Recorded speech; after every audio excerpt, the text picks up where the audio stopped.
నమస్తే అండి, welcome to my channel. ఈ వీడియోలో మనకి ఈ 2025 సంవత్సరంలో రెండో గ్రహణం అయితే రాబోతుందండి. అది కూడా సరిగ్గా అమావాస్య రోజున, అంటే ఉగాదికి ముందు వచ్చే అమావాస్య రోజున పాక్షిక సూర్యగ్రహణం ఏర్పడనుంది. అయితే ఈ పాక్షిక సూర్యగ్రహణం ఏ సమయంలో ఏర్పడుతుంది, పట్టు విడుపు సమయాలు ఏమిటి, గర్భిణీ స్త్రీలు ఎలాంటి నియమాలు పాటించాలి, అసలు ఈ గ్రహణం అమావాస్య రోజుల్లో మనం ఇంటిని శుభ్రం చేయవచ్చా లేదా, ఉగాది పండగకి మనం ఇంటిని ఎప్పుడు శుభ్రం చేసుకోవాలి అనే విషయాలన్నీ కూడా ఈ రోజు వీడియోలో తెలుసుకుందాం. మనకి గ్రహణాలు అనేవి రెండు రకాలుగా ఏర్పడతాయండి. ఒకటి చంద్రగ్రహణం, రెండు సూర్యగ్రహణం. అయితే చంద్రగ్రహణాలు అనేవి ఎప్పుడు కూడా పౌర్ణమి వేళల్లో మాత్రమే చంద్రగ్రహణాలు అనేవి ఏర్పడతాయి. అయితే సూర్యగ్రహణాలు మాత్రం అమావాస్య తిథి ఉన్నప్పుడు మాత్రమే సూర్యగ్రహణాలు అనేవి ఏర్పడతాయి. సూర్యగ్రహణం అంటే భూమికి సూర్యుడికి మధ్య చంద్రుడు వచ్చినప్పుడు భూమి మీద కొంత భాగానికి సూర్యుడు పూర్తిగా కానీ పాక్షికంగా కానీ కనబడకుండా పోవడం వలన సూర్యగ్రహణం అనేది ఏర్పడుతుంది. అయితే ఈ గ్రహణం మనకి పాక్షిక సూర్యగ్రహణం ఏర్పడనుంది.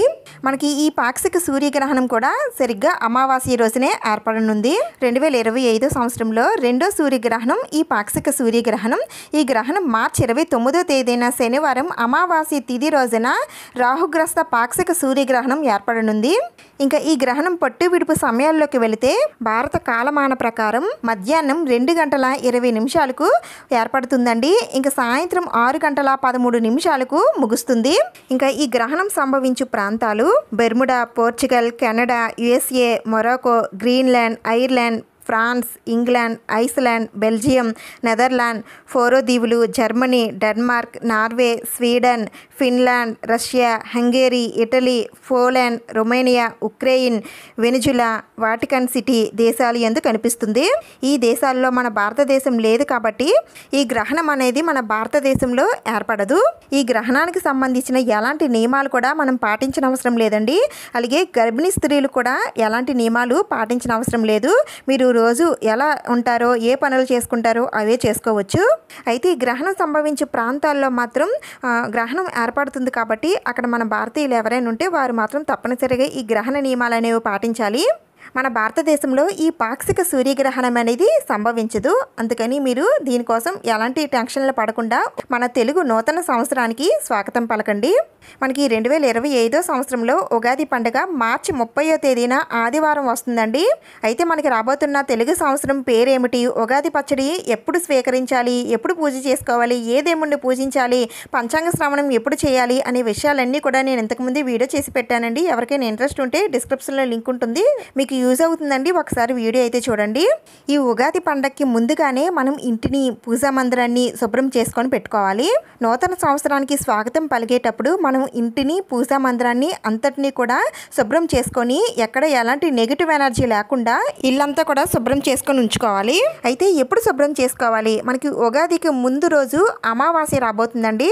మార్చి 29వ తేదీన శనివారం అమావాస్య అయితే రాబోతుంది. దీన్నే కొత్త అమావాస్య అని అంటారండి. ఈ రోజున గ్రామ దేవతల్ని, లక్ష్మీదేవి అమ్మవారిని పూజిస్తారు. అందుకని ఈ అమావాస్య రోజున ఇంటిని శుభ్రం చేసుకోకూడదండి. దానికన్నా ముందే మనం ఇంటిని అంతటిని కూడా శుభ్రం చేసుకోవాలి. ముందు రోజైతే మనకి మార్చి 28వ తేదీన శుక్రవారం వస్తుందండి. మనం మంగళవారం, శుక్రవారాల్లో మనం ఇంటిని కానీ పూజా మందిరాన్ని కానీ శుభ్రం చేయం కాబట్టి ఈ రోజు కూడా మనం శుభ్రం చేయకూడదు. ఇంకా మార్చి 27వ తేదీన గురువారం, మార్చి 26వ తేదీన బుధవారం, ఈ 2 రోజుల్లో కూడా మనం ఇంటిని, పూజా మందిరాన్ని శుభ్రం చేసుకోవచ్చండి. ఈ 2 రోజుల్లో కూడా ఇంట్లో ఉన్న బూజులవి దులుపుకొని ఇంటిని శుభ్రపరచుకోండి. అలాగే పూజా మందిరాన్ని కూడా శుభ్రం చేసుకొని పువ్వులతో చక్కగా అలంకరించుకొని పెట్టుకోండి. ఇంటి ముందు ముగ్గు వేసి, గడపకి పసుపు రాసి, మామిడి తోరణాలతో తెలుగు నూతన సంవత్సరానికి స్వాగతం పలకండి.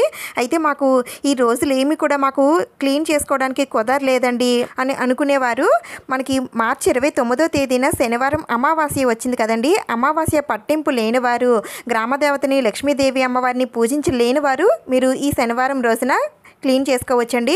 ఈ రోజు కూడా మీకు కుదరకపోయినట్లయితే నెక్స్ట్ డే మనకి 30వ తేదీన ఉగాది వస్తుందండి. ఉగాది రోజు పూజ చేసుకోవడానికి ముందుగానే మీరు ఇంటిని, పూజా మందిరాన్ని అంతటిని కూడా శుభ్రం చేసుకొని తర్వాత పూజనైతే చేసుకోవాల్సి ఉంటుంది.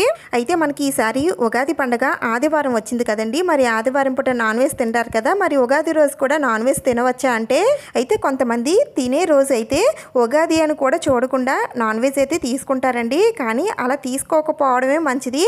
మనకి తెలుగు సంవత్సరం సంవత్సరం, అది కూడా మొట్టమొదటి పండగ కాబట్టి సంవత్సరం అంతా కూడా బాగుండాలని మనం కోరుకొని పూజలు అవి చేస్తాం కాబట్టి ఈరోజు నాన్ వెజ్ జోలికి వెళ్ళకుండా ఉంటేనే మంచిది. అంటే ఉగాది మనకి ఆదివారం వచ్చినా సరే ఈరోజు నాన్ వెజ్ తినకూడదు. ఇంకా మీకు ఏమైనా డౌట్స్ ఉంటే నన్ను కామెంట్స్లో అడగండి, నేను తప్పకుండా రిప్లై ఇస్తాను.